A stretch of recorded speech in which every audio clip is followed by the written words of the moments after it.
Kejaksaan Agung menetapkan satu tersangka baru terkait perkara dugaan tindak pidana korupsi dalam tata niaga komoditas timah wilayah izin usaha pertambangan PT Timah Tbk tahun 2015 hingga 2022. Berdasarkan hasil pemeriksaan dan alat bukti yang cukup, penyidik menaikkan status seorang saksi menjadi tersangka yakni Helena Lim selaku manajer PT QSE. Hal ini disampaikan oleh Direktur Penyidikan Jaksa Agung Muda Bidang Tindak Pidana Khusus atau Jampitsus Kumtadi di Gedung Kejaksaan Agung pada Selasa malam.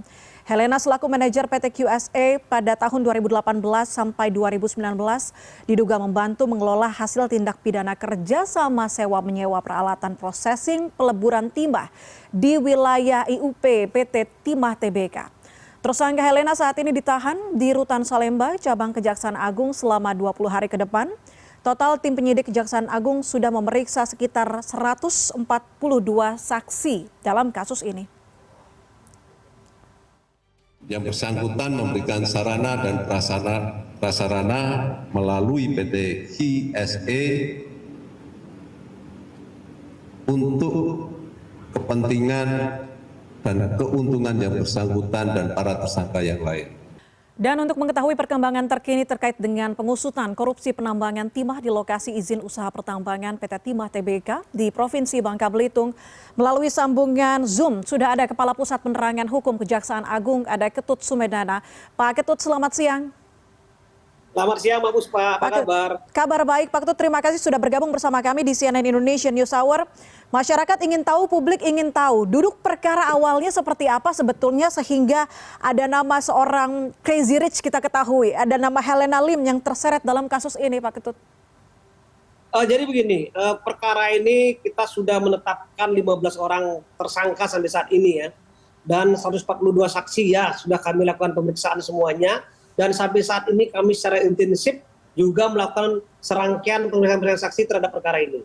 Nah, kenapa sampai sejauh ini sampai ada keterlibatan seorang HLN? Ya, tentu dari hasil investigasi secara intensif yang dilakukan oleh tim kami menemukan adanya aliran dana berupa CSR, ya, yang seolah-olah bahwa itu untuk bantuan sosial, tapi ditampung oleh satu rekening tertentu yang notabene yang menjadi manajer adalah tersangka ini sendiri yang kita tetapkan pada malam hari kemarin.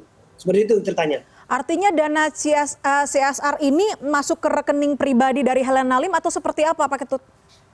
Kalau saya lihat tadi ada rekening perusahaan dia atas nama perusahaan QSI. Ya, mereka punya perusahaan QSE ya, seolah-olah bahwa itu untuk kepentingan sosial dari CSR, tapi faktanya bahwa perusahaan ini lebih banyak bergerak di bidang manajer atau penukaran uang seperti itu. Aktivitas sosial apa yang dilakukan oleh PT QSE yang dihandle oleh Helena Lim ini? Nah, itu kan kedoknya seperti itu, gitu loh. Tapi fakta lapangan lebih banyak kita lihat bahwa QSE ini ternyata untuk kepentingan pribadi dan kepentingan perusahaan manajer dan kepentingan perusahaan itu sendiri. Tidak ada deteksi itu bahwa itu dilakukan untuk kepentingan masyarakat dan sosial. Belum ada kita ketemukan. Artinya tidak ada laporan ya atau bukti yang menunjukkan bahwa uang tersebut digunakan untuk aktivitas sosial dari perusahaan QSE, begitu tidak ada ya? Nggak ada. Ya, sehingga dari dasar itu kita menetapkan bahwa perbuatan yang dilakukan oleh tersangka ini adalah membantu membantu hasil daripada sewa menyewa, membantu daripada hasil produksi timah itu memang kita ketemukan ada di Helena Lim atau HLN ini. Saat pemeriksaan Pak Ketut, apakah Helena Lim ini sempat membantah? Nah, tentu sebagai pelaku tindak pidana tidak semulus yang dibayangkan oleh teman-teman media dan masyarakat. Pasti bantahan itu pasti ada. Tetapi karena kita seorang penyidik sudah melakukan suatu penyidikan secara intensif sudah begitu lama ya, kita tahu bahwa kemana aja aliran dananya ini, jadi mereka nggak bisa mengelak. Dan mereka kan kita lihat profiling yang bersangkutan kan kita lihat sejak awal. Sehingga memang benar-benar kita yakini bahwa mereka menggunakan dana-dana dari hasil tindak pidana, dalam hal ini tindak pidana timah yang kita tangani, termasuk juga tadi digunakan dalam rangka tadi yang seharusnya CSR digunakan untuk kepentingan pribadi yaitu manajer. Baik, Pak Ketut, kabarnya penggeledahan rumah Helena Lim di Pantai Indah Kapuk sudah dilakukan? Ya benar, kita pada saat penggeledahan kita menemukan sampai 10 miliar uang rupiah yang kita ketemukan di sana, ada dalam bentuk rupiah, ada bentuk dolar ya. pada saat penggeledahan, dan itu sudah kami sita.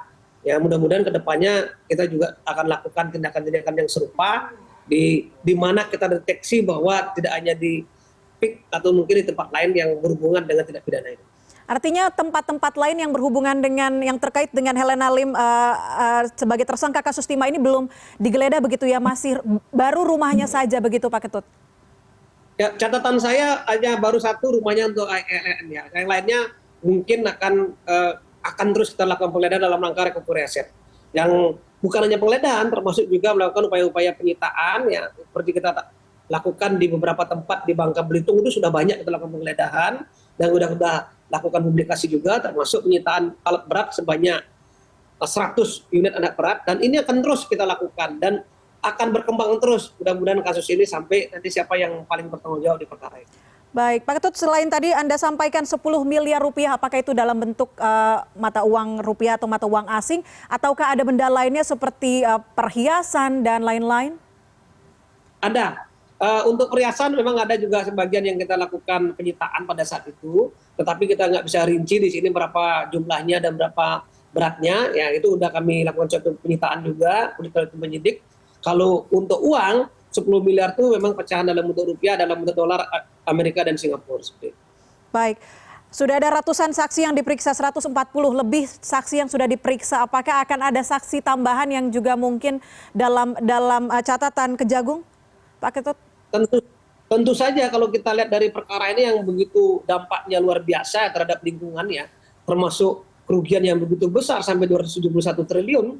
Dan kalau kita luasan daripada perkara ini juga sangat luar biasa ya, termasuk lahan dan tempat tambangnya, tentu saja kita akan memerlukan saksi tambahan termasuk ahli dalam perkara ini. Karena kita tidak saja menyangkakan ke depannya atau mendakwakan dengan tindak pidana kerugian keuangan negara, tapi juga ada perekonomian negara di sini, seperti itu.